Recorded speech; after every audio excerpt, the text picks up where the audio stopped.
A warm good evening to everyone. I'm Professor Jessica Pratyusha from Computer Science and Engineering, AML and Cybersecurity.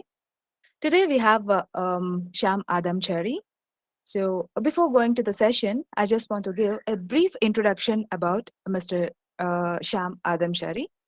Mr. Shyam Adamchery is a proficient in emerging technologies like incident management, antivirus admin management, and many other security related courses and Power BI, Tanium, SCCM, data loss prevention, firewalls, encryption, etc. So he worked as an antivirus analyst in Smith Group, and he worked as a cybersecurity specialist in Cognizant, and he worked as a consultant in KPMG, and he works as a cybersecurity engineer in Citrix. And currently, Mr. Shyam working as an assistant manager at Tata Communication Services, Tamil Nadu, India. We're very glad to invite you, sir. Session is yours. Please go ahead with the session. Thanks for the warm welcome, Jessica. Thank you. Hi. I'm not sure how many of you guys are meeting for the second time because I hope I took a session like a couple of months ago on data loss prevention. So, like I said, I'm not sure how many of you guys were there in my last session. So, last session was about data loss prevention. That's a part of endpoint security that is used in the corporate to save data leak. So this time I thought I would take another domain of endpoint security, which is antivirus, which is one of the majorly used endpoint security tool on all of the corporates as well. So this time it would be more about antivirus, the types of viruses, and then there will be a little bit of hands-on so that you can see how an antivirus solution is managed for an enterprise. The usual ones that you see for your laptops or your desktops in homes are quite different from what you see in a corporate. So and administration of that is necessary since it's a large group of members, and so that is that is what I'll be showing you in the hands-on. So let's quickly start, and since we also had a delay, let's start quickly. So this is an overview of what we'll be seeing today. We'll be seeing what an antivirus solution is, what are the types of viruses and other things that can affect your computer in a corporate, in a home, or whatever it is, and what is an antivirus in its basic architecture. So the features of a corporate antivirus and what antivirus is leading to, like the next generation of antivirus, how it is going to be, and what are the enhancement in current antivirus, and also the hands-on, like I said earlier. So a computer virus is a very generic term. I'm not sure if I could see the chat last time. This time, okay. Yeah, let me just continue. So you guys can unmute yourself and ask me any question in between as well, or if you feel better, putting into the chat, that is okay with me as well. Just let me know if there is some question. At least give me a hands up so that I can answer to that, or I can be notified that there is a question.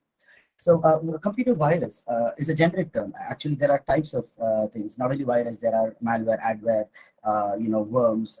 But generally, people call it virus, a computer virus. It is a malicious code that can, destruct files in your network. It can, replicate itself over the network, causing damage to your network. It can steal a person's data and then use it, for from some unprofessional purposes.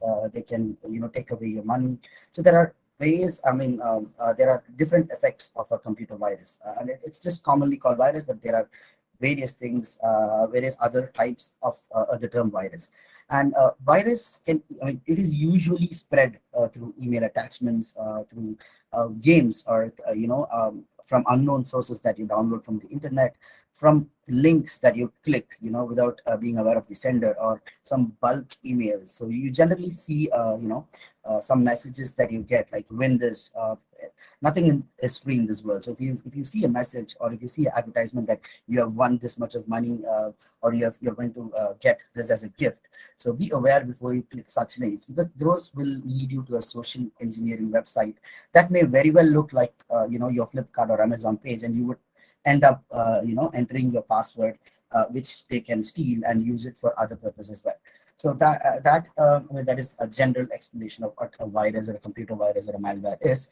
So now we can go about types of viruses that are there, that we are aware of. So a boot sector virus is nothing but a virus that loads onto the boot sector of your computer. A boot sector is nothing but a sector of your computer that is solely responsible for booting your machine. So that is where a computer starts. A kernel, when you switch on the machine, that is where a computer boots from. So that is one of the most effective types of virus, because that typically crashes your computer. It makes your computer unusable. So that is a boot sector virus. A web scripting virus is, nowadays Chrome, Firefox gives you recent updates almost every day or every week at least. So any browser that you have, they have an update, because these updates are nothing but fixing of vulnerabilities or open holes that they have that attackers can use. So that is why they're patching almost every day or every week. So web scripting virus is one such virus that will go and use a small script to sit on your browser, and then copy or use your data for some other purpose. They can hack into your data that you use in your browser. And browser hijacker is nothing but a code that's it. Again, sits in your browser like Chrome, but it is able to entirely redirect you to malicious site, which could be a phishing or a advertisement adware related site, and steal money from you as well. There is another type of virus called a resident virus. A resident virus is a virus that initially is not in form of virus. So when an antivirus scans it, it is not able to detect it, because there is a small change in code that needs to be done, which is initiated from some of your action. So until that, it sits dormant in your computer somewhere silently, and only when there is a particular change that is expected is taken, it takes effect, or it becomes active, and then it becomes a malware after a particular day time, or after some action that you take. So that is a resident virus.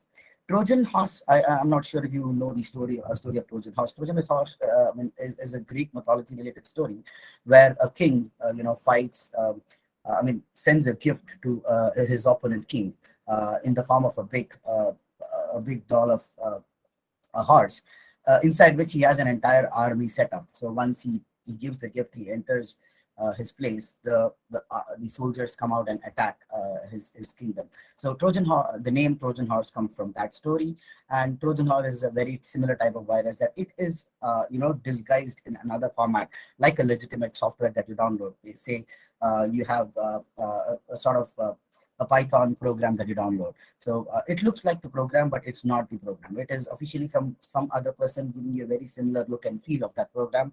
And once you download it, it becomes active, and it starts causing damage to your computer.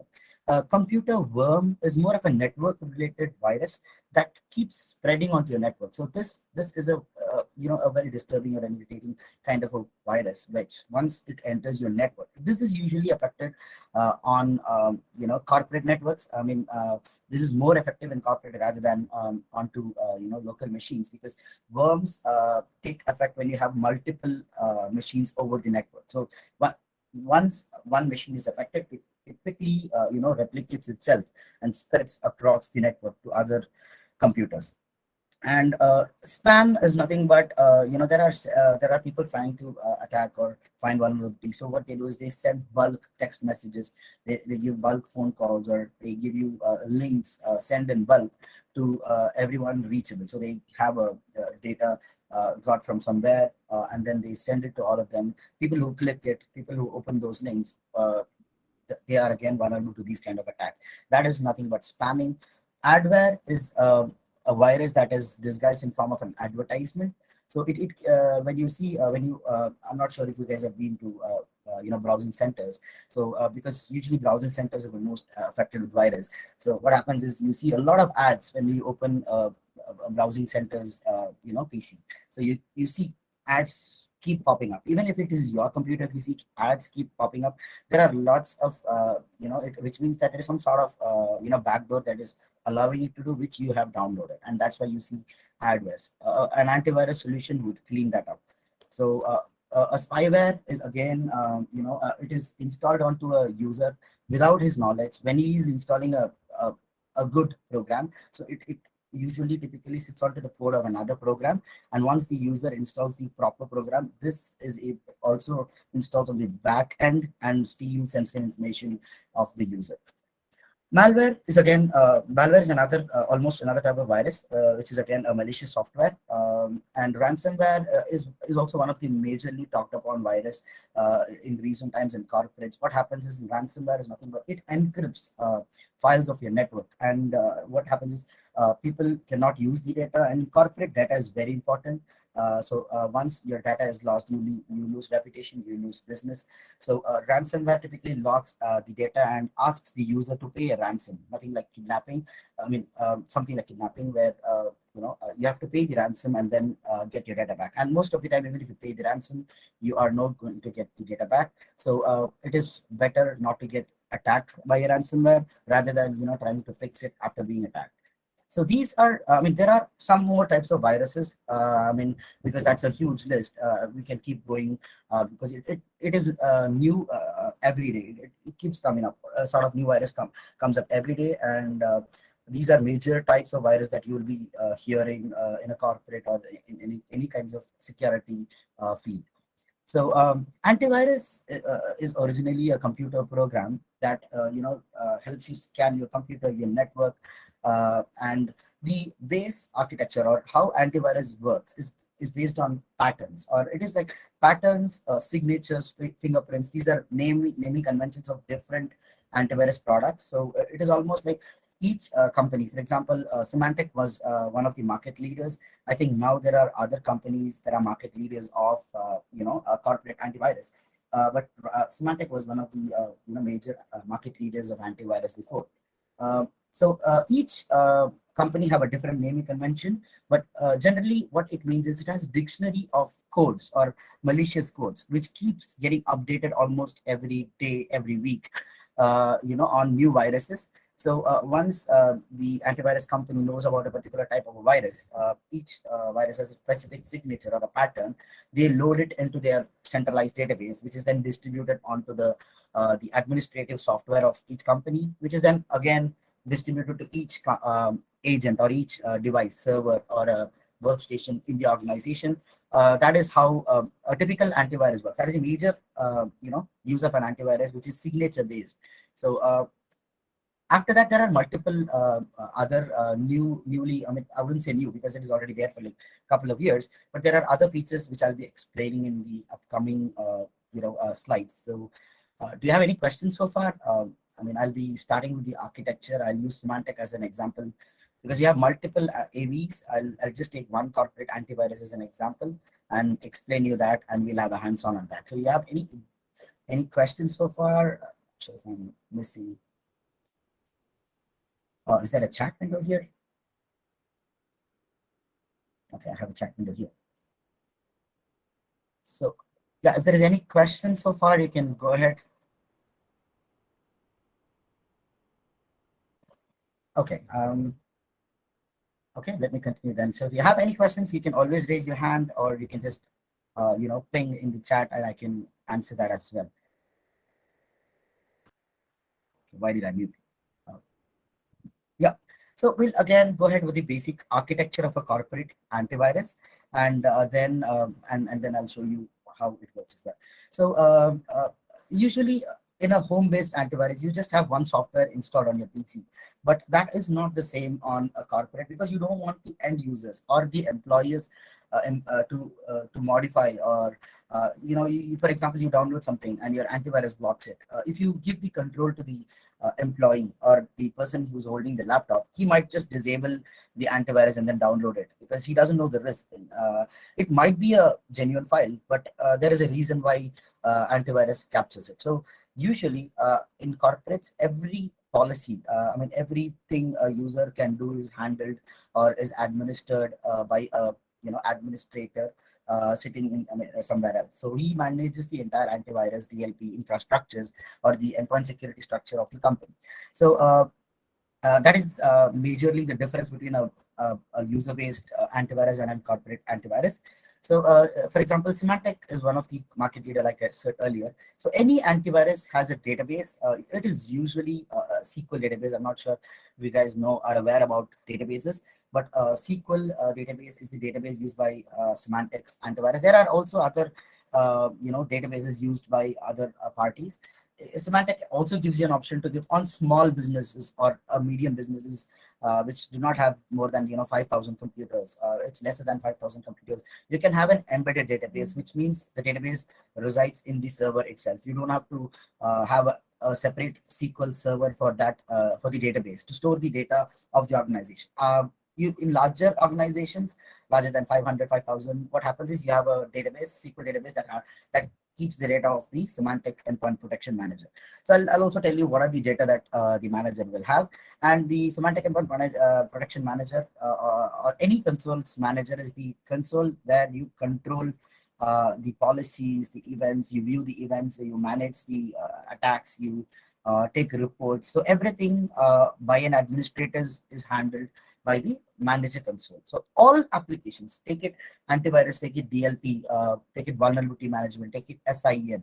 So all sorts of security tools in corporates have a centralized management console, which makes it easier, for the administrators to administrator or manage the antivirus or the respective products. So they may have different members. Not everyone is given the admin privilege. So if you have a L1 or a level 1 technician, he's only allowed to review the incidents. He's given read-only rights on the review. So that is called role-based access. So each person in a company has in the security field as well has different forms of access. So maybe the higher level of security engineers would have the administrative access. They can do anything over the network, but then the lower you go, the access is more restricted. So that is how they control the use of the administrative software. And content updates are nothing but the patterns or the signatures that I talked about earlier. So you have signatures or patterns which are form of words in the dictionary. So when new virus comes in, the antivirus company writes a signature or a pattern for that and releases it to the semantic endpoint protection manager. Or there is a live update server, which is nothing but a server that sits in the internet, in the cloud, and people can directly download it from the live update server. The agent, by agent, what I mean is each server or a computer that sits in the network can directly download it from the network. That is, 1 second, I'm just putting in full screen. So this is, I mean, the live update server is nothing but you can LUA or there is a centralized live update server, and SEPM also has, SEPM is nothing but the manager console. It also has the feature of distributing the patterns or the signatures onto the devices in the network. So there are ways you can configure it, which I'll again show you on the hands-on. It can take it from the group update provider on larger networks when you have geographically very widely placed companies. Like, for example, if you see big companies in the world, Microsoft may have a location in Bangalore, it can have a location in LA, Los Angeles, so different countries. So each country, you don't want the semantic manager that sits in one location to give the updates, which will cause thousands of employees to go to that particular server, and the traffic will be overloaded, the bandwidth will be affected, and it would hit their network bandwidth. So they prefer using group update provider, which is nothing but another agent which is promoted to provide the updates which it gets from the semantic endpoint protection manager. I mean, these are nothing but different types of endpoints that are connected. So it can be a server, it can be a Linux machine, it can be a Windows machine, it can be a Mac machine, an embedded system, which is nothing but computers that you see in your ATMs. Those are called embedded systems. Virtual machines are nowadays that is more in use, which are VMs, which I'll also be showing on the hands-on, because that is one of I have a VM architecture built up for you guys. So again, in the same architecture that you see, this is a single site. Smaller companies use single site architecture, which is one database, multiple SEPMs, which means multiple manager consoles, each for one location. The locations agents, for example, it is India or Bombay, the Bombay clients will be reporting to Bombay. Chennai will be reporting to the Chennai. And all the data is exchanged. We can also have it set to, because you have single database, everything is viewable from the other semantic managers as well. Distributed site is again, this is for larger companies that have different databases, and they have backups of each databases with respect to their requirement. Log replication is again just to have the logs of each data each site in different data, I mean different databases. And you have multiple sites, but one single site has all the information of the log, so that you can centralize, you can manage it centrally as well. High availability is nothing but, as the name suggests, you don't want one's management server to go down, and the semantic or the administrator not being able to log into the network or administer the network. So what they do is they configure a secondary SEPM that is readily available when one goes down. So that is the concept of high availability. This you might hear in various types of uh, you know uh, configurations, not only in antivirus. This is available. High availability is available on all sorts of security and server architectures as well. So the semantic endpoint protection in the architecture, the manager is the centralized console where people or the administrator, the employee, the security employee can go in and look at what are the incidents that are taking place on a daily basis. What are the logs?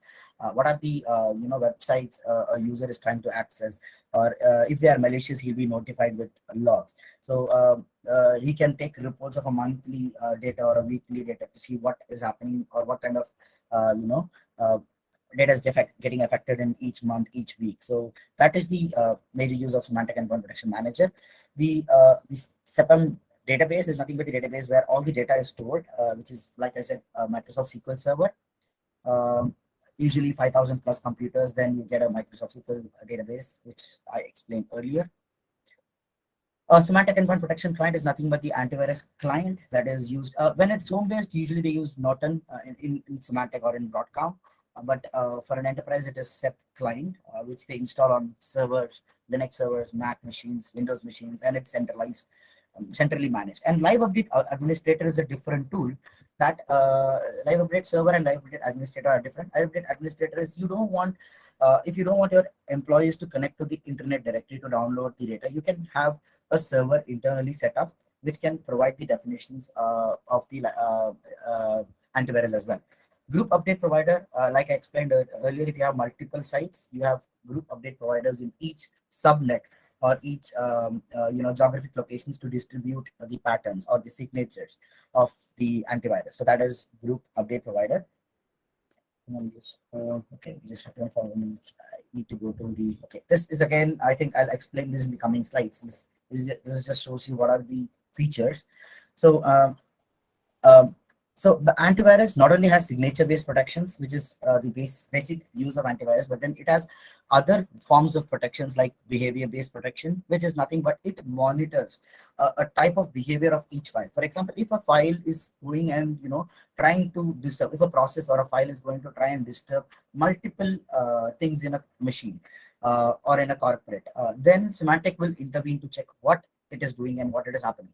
So it might have an AI coded where it will analyze the behavior, and it might, these also have false positive because there are genuine files that can also do the same.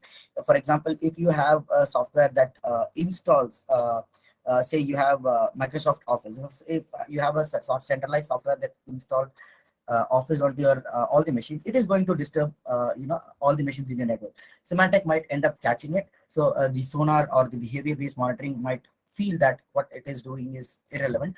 You have to go and add exceptions for that. So the behavior monitoring is nothing but it monitors the behavior of each kind of a file, which is sonar in technical terms, and it then catches and notifies the administrator that these are the actions that are being happening, if you want to ignore or if you want to further investigate what's going on.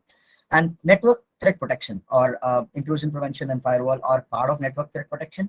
So this is a host based or an application based firewall, which typically works like a a perimeter, works like a perimeter firewall. So you have rules, any firewall for that matter. If you have experience of looking into firewall or learned about firewall in chapters, firewalls work based on rules. Antivirus, like how antivirus works based on patterns, firewalls works based on loops. You have like set of rules, say 15 or 16 rules that you have configured for your network, and you can add rules based on a requirement. The 15 are like the default set of rules. Like you want all the internal communications inside your college to be allowed. For example, JN University. So you set a policy that would say that all internal communications over this network are allowed. So anything externally will be interrupted, and you can be notified. You can block it, or you can just be notified to check what is happening. So a firewall offers such protection. And then you have web and cloud access protection is nothing but it checks all your communication with the internet when you download over 8443 port over the internet. It checks what you do, what you download. And application control is another feature where you have an option to restrict particular kind of application. You can say that you don't want, if you don't have a game, for example, say Minesweeper, you don't want your kids or your students to play games on your network. You can use application control to stop them from using any other applications apart from the ones that the corporate or the management wants them to use. So you can control that. Device control is another form of control. It is something sort of DLP, where you have an option to control people downloading things into their USBs. Any external USBs can be blocked. Internal USB can be blocked. Even any port communication over USB can totally be blocked. You can use it to block writing to CD-ROMs. So device control is nothing but, as the name suggests, you can control information being transferred to other devices. And memory exploit mitigation is again zero-day threats. Zero-day threats are nothing but threats that do not have a signature yet or a pattern. So like I said, when antivirus companies see a virus, they create a signature and they distribute it to the world. But if there are new attacks, so how do they defend themselves against new attacks? That is when memory exploit mitigation, sonar, the earlier behavior-based protection comes in place. So there they use other technologies which will defend them against zero-day exploit, which doesn't have a pattern. File reputation analysis is a centralized server that Symantec manages. What it does is it captures information of all the files in the network. So it sees that how many people are using this particular file, how many people have downloaded the file, how many people have ran the file, what are the effects of running the file. It accumulates all the data, and then it gives an idea about the file. So you can go and see there will be a score for each kind of file, and if the score is less, you can set below this score, you can block the action and then be notified to the administrator. Advanced machine learning is again an AI interface which tries to calculate based on these insight data, and it checks all the machines to see if they are a malware variant or not usable by the environment. So EDR and XDR are additional, or I would say these are coming up into endpoint security. Nowadays, these are next generation AV, I would say, because they are integrated into the antivirus and they are more used now in corporates nowadays. So they are becoming more and more valuable in the market, because an EDR is capable of, not only stopping the, attack before it's happening. Once the attack happens, you can also real time you can go back, do a forensic, and then stop before it spreads or starts attacking to the other things on the environment. So it will help you identify where the file came from.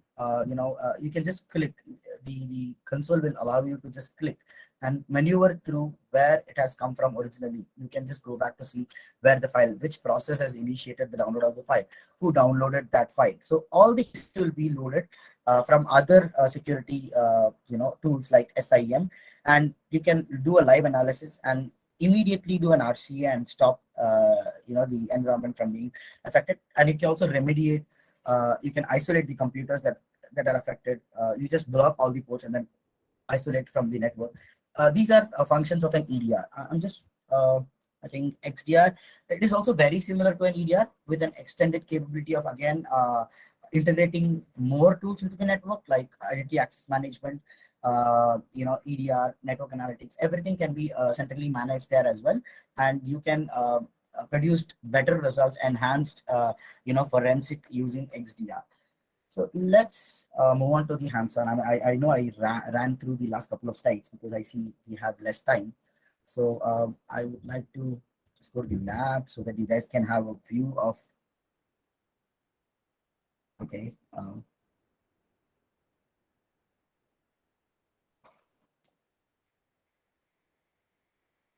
and you can let me know if there are any questions that you have. So this is a virtual machine.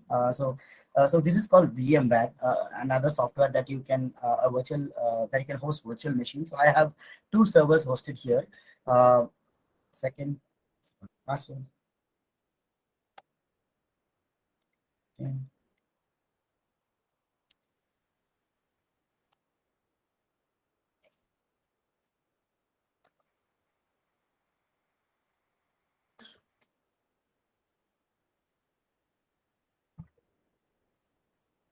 This is a trial software. I mean that I've just downloaded for the lab purpose. So you might not have see thousands of computers. Here you will just see one computer reporting to it. I just downloaded, created a computer so that it will be reporting here, and I can show you some things. So this is like the homepage of the Semantic Endpoint Protection Manager.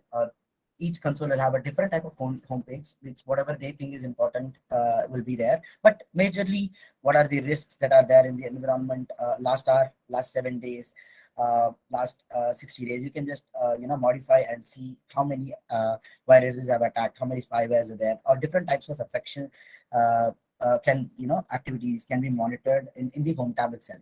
So up to date is nothing but like I said, signatures or patterns are the major thing in an antivirus. So you need to make sure that all your corporate, just like your operating system patching, you have patches for or pattern updates for uh, antivirus. So you need to make sure that all your devices in the environment are up to date. Out of date, if their signatures are like 2 days behind, 3 days behind, those are shown as out of date. Offline machines that are not currently switched on, disabled machines that have issues that have been disabled will be shown under here. These are to be addressed. So host integrity is another feature that I'll be explaining later on. So you have so this is where you see that this is the manager revision. So you have three antivirus division, signatures that you receive on a day for antivirus, and for network threat protection it is twice a week, and for PTP it is again once a week, and so on. So here you can see what is latest on some manager. Manager is nothing but the administrator that you have. Latest from Symantec is 10. It is the same. So which means that your manager is up to date. It is in a good condition. There is no failure of it downloading the patterns. So that is what you can see from majorly you can see from your home tab. So good is nothing but your environment is completely protected. If it says warning, if you click on the warning, it is going to see what are the things that are not configured efficiently. Okay, monitors. Okay, summary is again, you can have these would have pie charts because I've not configured them. You will just see blank information. So if you have usually in a corporate you'll have thousands of machines, so you can see for virus and protections what are the risk distribution, for sonar what is the risk distribution, and you can also see it for all network and host exploit is nothing but the firewall types of attacks or IPS attacks. Compliance is again how many agents are up to date, how many agents have not got the update. So those kinds of things can centrally be seen here. And logs. So yeah, any corporate or any type of uh, environment that you work with, you will see logs. Logs are major part of troubleshooting. So any troubleshooting that you do in your work as a security engineer or as a cybersecurity analyst will be based on logs. So logs give you data on what is the issue, what has happened on the back end. So you can have centrally monitor or grab the logs of each of the agent that is there in the company. You have 5,000 machines. You can go to one particular domain. You can just enter the IP of one particular server and then get the attacks or information about that. You can filter it with respect to the time period. So there are lots of things that you can filter here. See, policy version, I would say what is policy again. So we see these are the filters that we can apply for taking these kind of logs. So you have audit logs. Audit logs are nothing but who has logged into the manager, who has made changes to a policy. Those kind of things you'll be able to, because that is why you don't have client related information here. Audit logs is for the semantic manager. So you have an employee who has changed something in the policy and you want to find out what he has done. You basically you check the audit logs to find what are the changes that have happened on an audit that are happened on the environment. Uh, Again, you have logs. command status is nothing but you initiate something from the manager. You can see how many computers have got that particular command. Say you say that you want so and so action to take place, so update computers, you ask like 20 machines to get updated right now. You will see the progress on each kind of commands that you give from the manager on what has happened on the backend. Notifications, yes. This is another interesting field. So you don't want people to, be logged in 24/7 monitoring this server as well. So what you do is you create notifications for types of things. So for example, you have a virus infection. You say that you get one infection, I want the user to be notified. You can have that set in the report section. This one you can view it. Notifications, you can view it. And if you go to report section, you'll be able to schedule those reports. So these reports are again for management. They can see how many risks have attacked over the environment, what are the compliance status, what are the application and device control status, like how many unwanted applications have been run, or who have tried to copy data or use an USB that is not allowed by the administration, and things like that. Scheduled reports, like I said, you can schedule it every day, every week, or you can schedule it when an event occurs. So these are again more useful for corporate people, where they can monitor things that happen daily, weekly, or when there is an infection, when there is an attack, or when there is a compliance failure. Okay, this is heart of the antivirus for a corporate, because everything a user does is managed here. Clients is nothing but everything that is managed by the particular manager will be shown under here. Here it only shows one machine that I have for you guys. And in a corporate, you would see thousands of machine reporting here. You would have groups based on Active Directory, or based on what they have configured here. You can create a new group. You can that is just to differentiate. If you want to differentiate Windows, Linux, and Mac users, you can just have three groups. If you wanted to distribute based on location, say Chennai, you can group them. These are just for easier monitoring and easier administration, and you can also create policies with respect to their location or with respect to groups. So that makes it easier. Okay. Okay, I have 10 minutes. Do you have any questions? Again, a very silent crowd. I remember last time people asking a lot of questions. Am I audible? Yes, sir, you're audible. Okay. Students, if you have any questions, you can ask. I think we have last 10 minutes. I'm trying to rush through, but if you still have questions, I mean, I don't want to miss that out. I believe you guys have seen a lot of.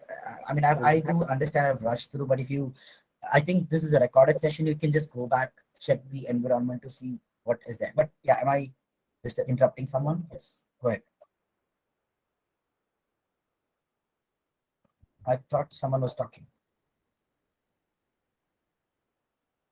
Do I have someone? Okay. Okay.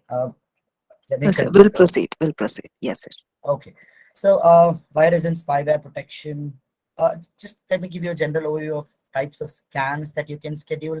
So you can have scheduled scan for your entire environment, like a daily scan or a weekly scan, based on what you have.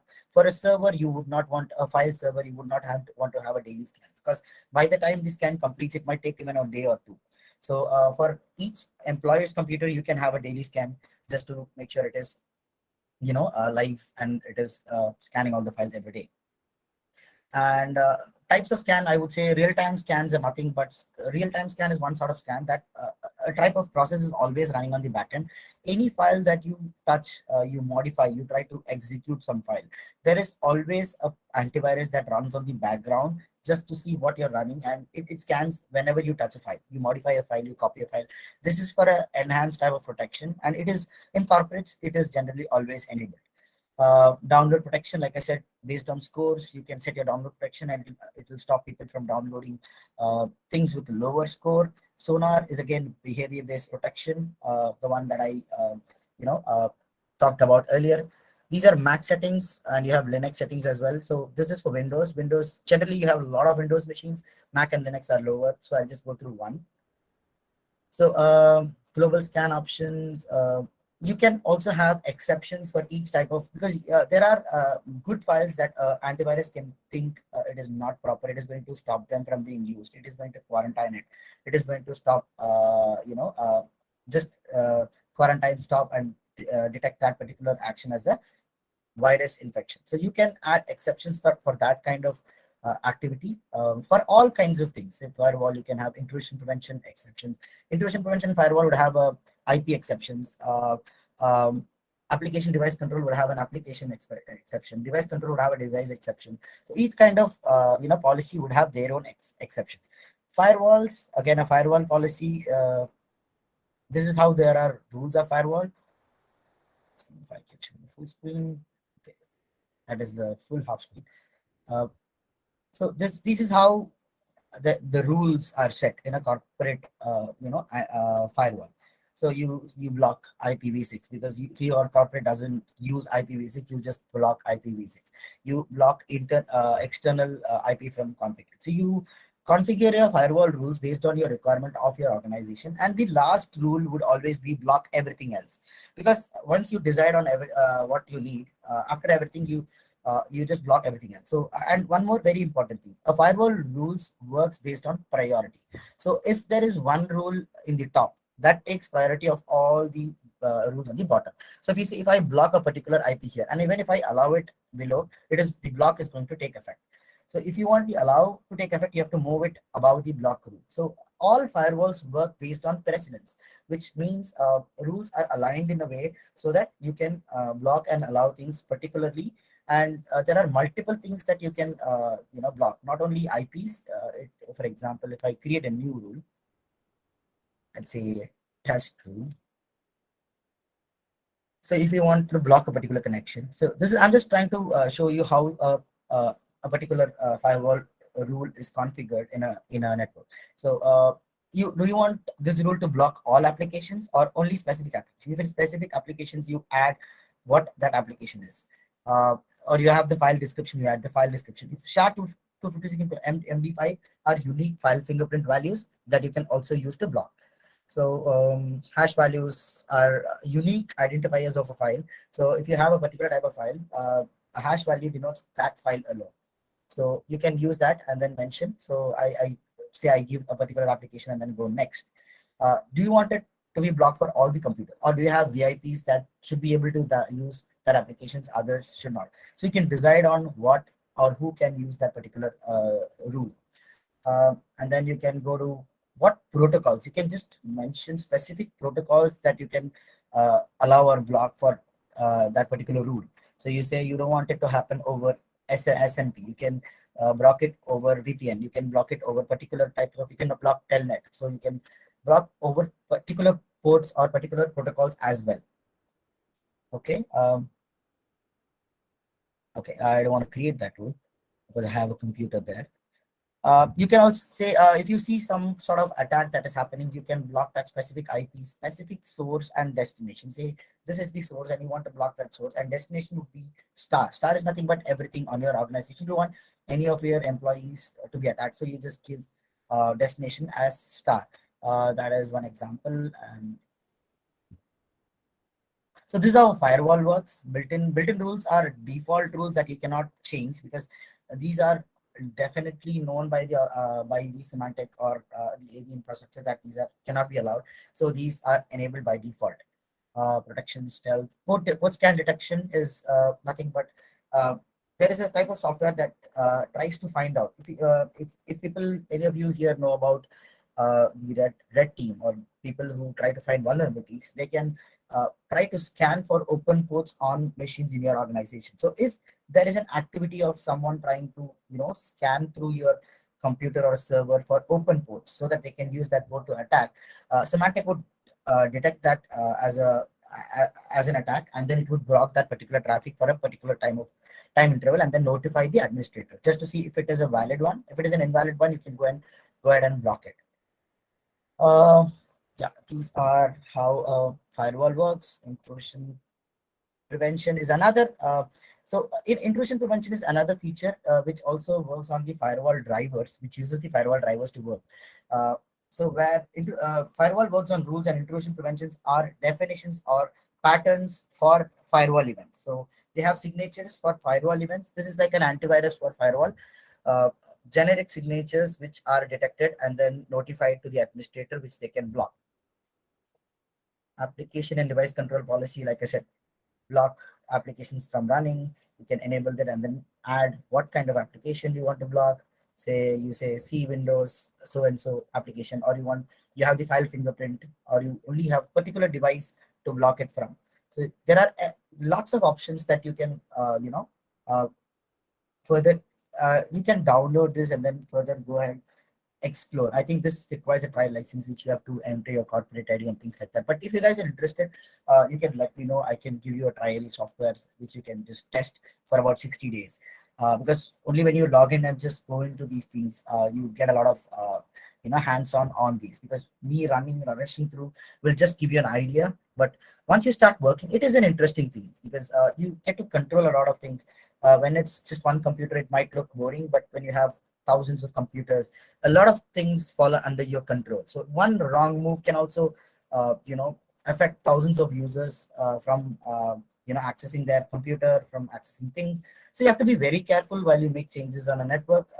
And application device control is one such thing, and you have device control is again, you have CDs, USBs, floppies I don't think we use nowadays. You can block particular type of USB. Say you have 10 SanDisk USBs given to all the students. Only those USBs can be allowed.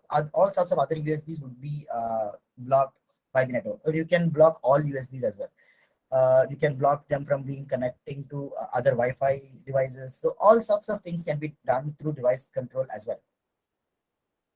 Cancel. Host integrity is this is called network access control in other antivirus or other security field. So what host integrity does is it has certain conditions. It checks certain conditions before it allows an employee to connect to the corporate network. For example, he has to have all the OS patches up to date.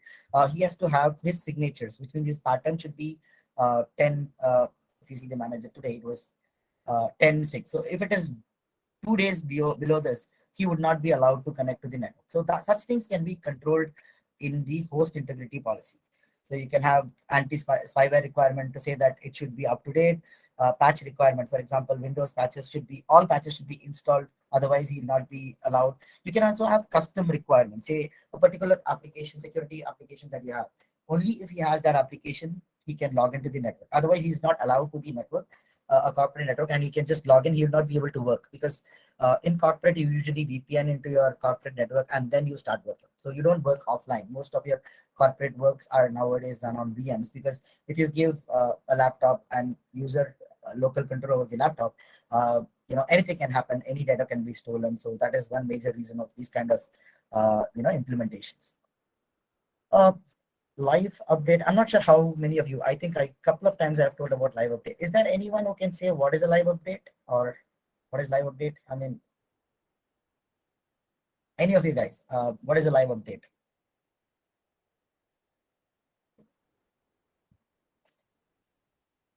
Guys, go ahead. I know it's a Saturday evening, but yeah. Okay, I see a different question. Multi-vector attacks. So multi-vector attacks. Can you just elaborate on that question? So it does multi-vector. Multi-vector means different vectors, which means multiple computers, or what do you exactly mean? Because this gives multiple meanings. If it is a server, it is different. So what do you mean by multi-vector? Dhanush. Anyway, I'm happy that you had a question. If you can elaborate, I would be happy to answer. I mean,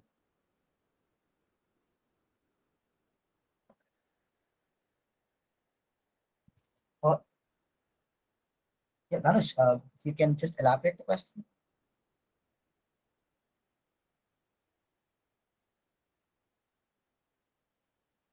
Dhanush, are you here? Okay. You can unmute yourself and you can ask the Yeah, you can question. unmute yourself and ask the Elaborate. question Yeah. as well. So, do you mean, I mean, multi-vector attacks? Do you mean attacks from different, you know, in one computer? Okay, digital attack on a network. So, is it one device and multiple sources of vulnerability, or is it multiple devices? Do you mean attacks on multiple devices or one device with multiple entry? Okay, multiple devices. Okay, so multiple devices attack can happen using various forms. So antivirus has features that can block even if it is multiple, single, it doesn't matter. So it basically tries to block all the vulnerabilities of your machine, and it also makes sure that all vectors are all devices are defended against other things. So if it's a network virus, say it keeps replicating over the network, so which is also a multi-vector attack. So what happens is when it detects one such event, it isolates, or it you can block it. It blocks the communication of that particular device over the network. This can be attained through EDR. It can also be attained through the antivirus. You can isolate the machine from the entire network and then remediate and then reintroduce it to the network. I I'm not sure if I answered your question, but if that's what you're looking for. Uh, okay, great. Yeah, you can also, I think, if you have if I think Jessica has shared my contact information. If you have more questions, you can also email. I'll be glad to answer if you have any questions in cybersecurity as well. Sure, sir. Will Uh, convey. yeah, I see Smith Shah asking ISP routing changes. No, static IP, ISP routing doesn't change the static IP. Static IP, static by the name itself, it is IP that you configure. It is not given by the DHCP. So static IP cannot be changed when an ISP routing changes. Smith Shah. Okay, Thanks for sir. the question. But any great. Thanks, Smith. I'm happy to hear one voice. And okay, live Thank you, update. sir.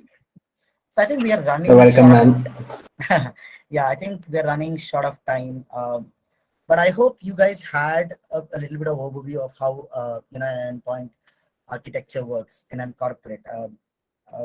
If you want a deeper session, probably a hands-on, complete hands-on would be more efficient. But yes, I was able to rush through only half of it. I mean, there are tons of things to be discussed in just one product. We have multiple products, multiple sources which give you a lot of information. So I'll be happy to give you all that. But yeah, if you have any other questions, you can go ahead. Otherwise, I think we're already 5 minutes, and I don't want to spoil this Saturday evening.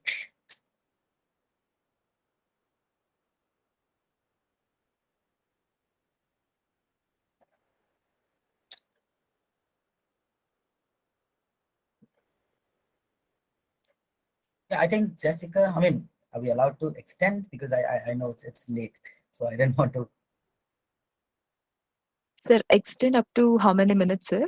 Uh, uh yeah, I would say just few more minutes. Okay, okay, just few more minutes. Let me just give you just an overview of administration as well. So I mean, I just didn't want to miss a major part of a corporate area. I just mentioned that, and probably we can close with that. Is that okay? Like say 10 minutes. Yeah. I'm Is sorry, it guys. okay? Yeah. Is it okay, students? 10 more minutes. Shall we wind up? Yeah, it's completely fine. Yeah. Okay, great. Okay, sir. Thanks, Smith. Again, Smith and Dhanush. I'll remember you. So just I just wanted to show you this because this is where you have the administrator console. You also see the database usually here, but the problem is since this is one machine, you don't have a database and everything shown here. Otherwise, you would see the site, the administrator, and everything.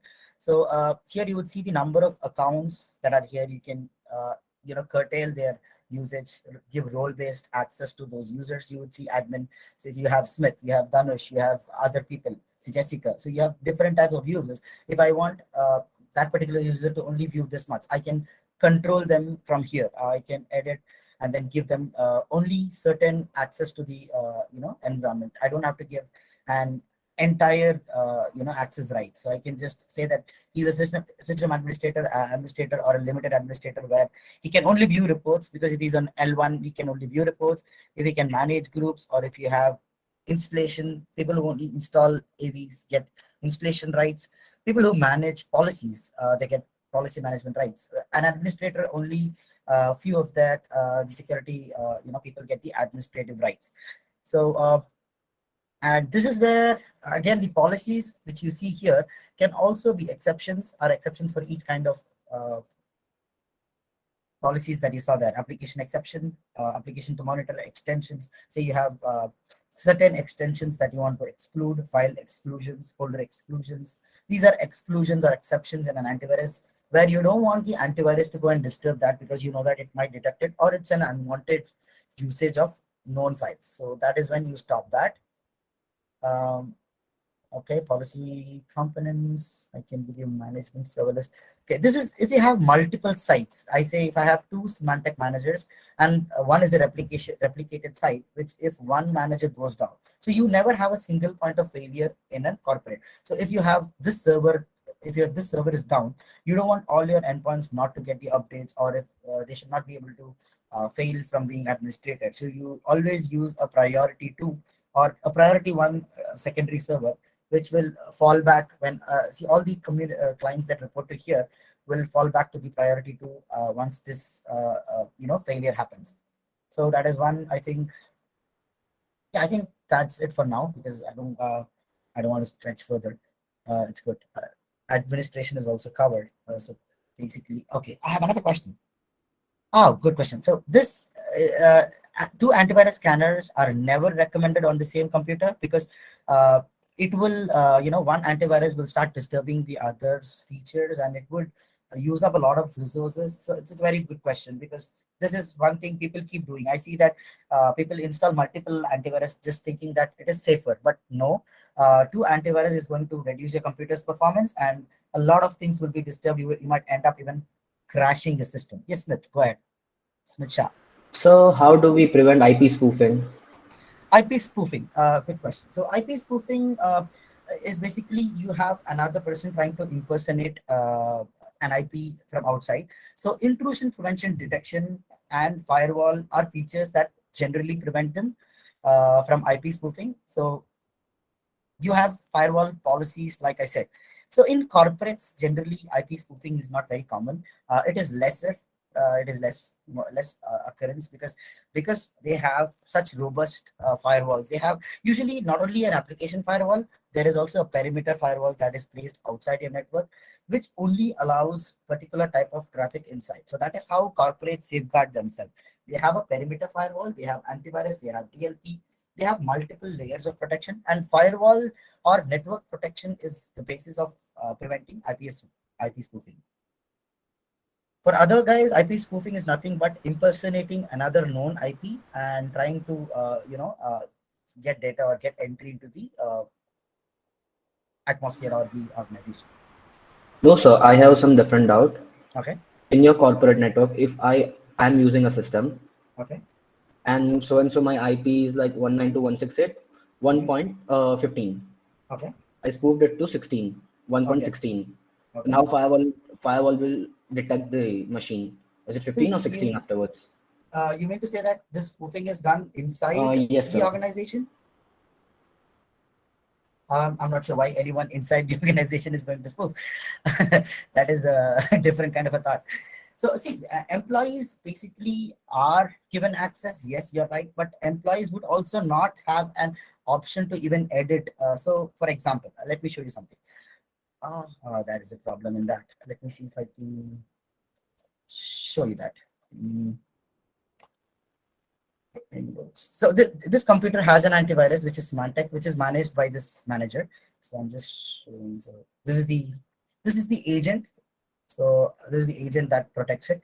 So if you see firewall, okay, I'm not sure if I've enabled firewall here. See, they will not even be they'll not even have the privilege to change the IP inside an organization. So it would say these settings are managed by the vendor endpoint protection. So you cannot make any such changes. If you just have, your father or your, known associates who work in an organization, I'm sure they might not even let you do it. But if you try, even if you try, I'm not sure, you try to change their IP, you try to say install an application. All sorts of things, such things are blocked by default. So you might not even be able to change the IP, like you said. That is usually possible in an open network, but in corporates, it is not possible because all these features are controlled by the organization itself. So once you have Symantec, it would not allow you to make changes in the local machine at all. All right, sir. Thank you. Yeah.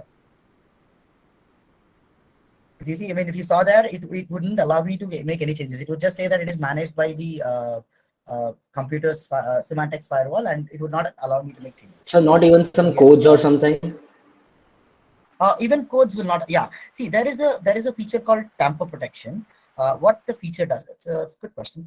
Again, let me show you. There is a feature that is called tamper protection only when I disable it. So for example, you can always ask me that I can go to the task manager. I can just go to the services there. Then you see semantic, which is very semantic. I forgot the service name. I've been out of semantic for so long. SE, oops, what is the, yeah. So for example, I have this. If I stop it, this is denied. So this any sort of such action would be denied because you don't want people to go ahead and just stop the antivirus and start doing things. So there is a feature called tamper protection that will stop codes from being able to make changes to the antivirus, and also you have firewall rules and others to make sure that they don't have control over installing applications or installing codes as well. So when an unknown codes are being there is another feature called user access control. This is a default feature in your Windows. I'm not sure how many of you have seen these.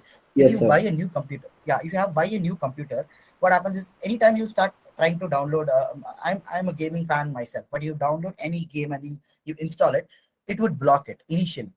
But you can reduce that, and then you can allow that computer from being uh, allowed to do that in your, I mean, in your home machine. It's not in your network. I mean, or your corporate network. It doesn't allow you to make those changes. Let me see if I can show you that. I mean, that is Windows default, but I'm saying that Symantec and all sorts of other, endpoint security or antivirus feature companies or products have that feature of disabling users from making such changes. Small icons, user access control. Start. Okay. Okay, this is a server operating system. There are some changes in here because it is a server. Okay, I hope you have seen that where you just reduce it and it does not allow you to install any application. Otherwise, you'll be able to install applications of certain particular kind. So that is Windows default, but if you're in a corporate, nothing is allowed. Yeah. Any other question, Smith? Smith, I hope your question is answered, right? Yes, sir. Great. So what do you prefer, software firewall or hardware firewall? It is always advised that you have a hardware or a perimeter firewall, and software firewall is for additional configuration. So hardware firewall generally stops from outside attacks, outside things from entering. So even if there are some vulnerabilities that are there in your perimeter firewall, you can have an application or a host based firewall that can prevent from additional types of attacks. So perimeter firewall is a must because that is more important. A host-based firewall is an additional layer of security that helps you manage things, that helps you stop people from doing things inside. You can stop specific things inside, which perimeter firewall usually explodes because perimeter is set outside your ISP and it stops before even entering your network. This one is controlling more of inside your network, and it also does control something from outside as well. All right, sir. Great questions. I like that. I'm happy you listened, and I'm happy Dhanush you listened as well. With questions, others, if you have questions, you're welcome. 7:15. I understand. Yep. Go ahead, or we can wrap up. You can always connect later. You have my LinkedIn profile. I think I'm sorry, Jessica has shared it. You can, in case you have any questions about your career options in cybersecurity, you can definitely reach out to me. I am a beginner. I'm just 8 years experience, but I still would give you ways on how you can enter cybersecurity. It is a very interesting field. To be honest, I did a different. I mean, I studied aeronautical engineering. To be honest, just to give you an insight about me. But then I found interest here, and I ended up inside cybersecurity for like 8 years, which is an interesting thing. So if you like to know more, I can even direct you, though I might not have the knowledge, I can direct you on where you can get that sort of knowledge, or which certifications can help you, get a career if you have an interest.